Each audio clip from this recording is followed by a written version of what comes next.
Assalamualaikum warahmatullahi wabarakatuh.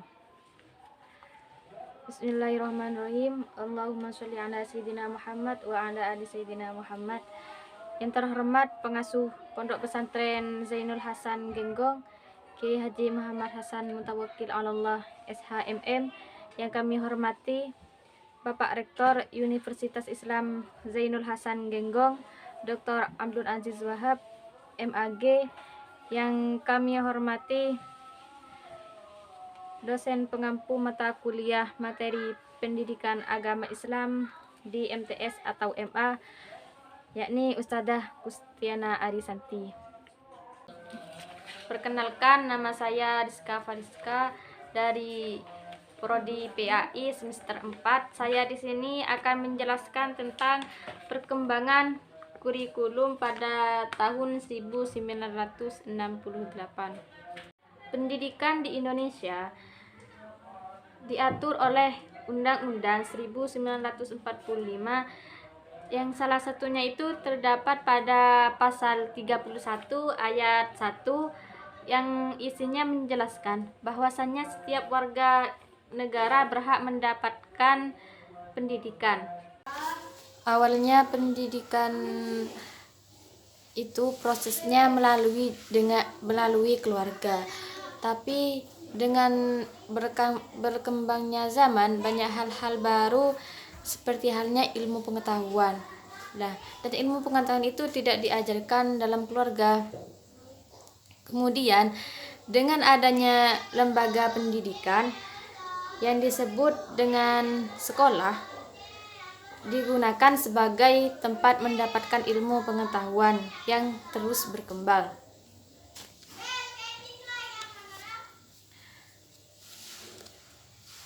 Pada lembaga pendidikan terdapat suatu sistem yang mengatur dan menetapkan sesuatu yang diperlukan dalam pendidikan, yang bertujuan untuk melahirkan generasi yang berguna bagi bangsa dan negara. Maka dari itu, kita perlu untuk mengetahui tujuan dari pendidikan. Dan pelaksanaan tujuan pendidikan itu disusun dalam kurikulum. Apa itu yang disebut dengan kurikulum? Kurikulum dalam Kamus Besar Bahasa Indonesia mengartikan bahwasannya kurikulum perangkat mata pelajaran yang diajukan pada lembaga pendidikan. Perubahan zaman juga membawa perubahan pada kurikulum. Seperti di negara kita ini, di negara Indonesia mengganti kurikulum sebanyak 11 kali. Yang pertama yaitu kurikulum 1947. Yang kedua kurikulum 1952 atau yang disebut dengan Rencana Pelajaran Terurai 1952. Yang ketiga kurikulum 1964 atau Rencana Pendidikan 1964. Yang keempat yaitu kurikulum 1968. Yang kelima kurikulum 1975. Yang keenam kurikulum 1984. Yang ketujuh kurikulum 1994 dan suplemen kurikulum 1999. Yang kedelapan yaitu kurikulum berbasis kompetensi atau disebut KBK pada 2004. Yang kesembilan kurikulum tingkat satuan pendidikan KTSP pada 2006. Yang ke-10 kurikulum 2013 K13. Yang terakhir pada sekarang ini yang digunakan yaitu kurikulum Merdeka. Kenapa kurikulum itu diganti terus-menerus? Karena supaya proses pendidikan mengikuti tatanan kehidupan. Perubahan terjadi karena adanya perubahan beberapa sistem, seperti sistem politik, terus di sini sistem politik dan ekonomi kurikulum 1968 dan model pembelajaran kurikulum 1968 dan juga struktur dan isi kurikulum 1968, dan yang terakhir itu peran guru dalam kurikulum 1968. Nah, saya di sini akan menjelaskan tentang perkembangan kurikulum 1968. Yang pertama, konteks sosial, politik, dan ekonomi kurikulum 1968. Pada tahun 1965, Indonesia mengalami sejarah yang sangat kelam karena pada tahun itu Indonesia diberontak oleh PKI atau lebih dikenal dengan sebutan G30S PKI pada tanggal 30 September 1965. Adanya pemberontakan itu membuka suatu pergolakan politik. Hal ini dapat dilihat dari pergantian periode pemerintah dari Orde Lama menjadi Orde Baru. Karena peralihan ini tidak hanya memberikan dampak pada aspek ekonomi, tapi kepada politik juga. Dan di sini juga ada struktur dan isi kurikulum 1968 yang terbagi menjadi 3. Yang pertama itu struktur program pendidikan kurikulum sekolah kejuaraan 1968.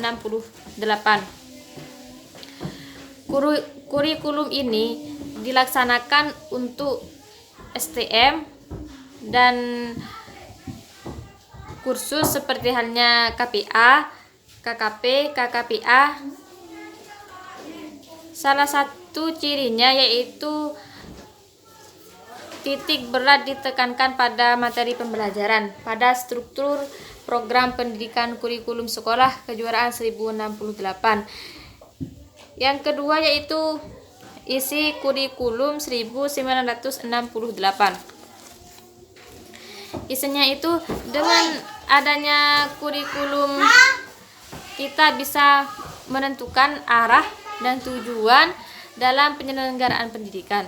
Karena dari itu kita di sini sudah dijelaskan isi kurikulum 1968, yang mana itu dengan kurikulum kita bisa menemukan tujuan atau arahan bagaimana cara kita belajarnya. Yang ketiga itu struktur program rencana pembelajaran dan pelajaran SMA 1968.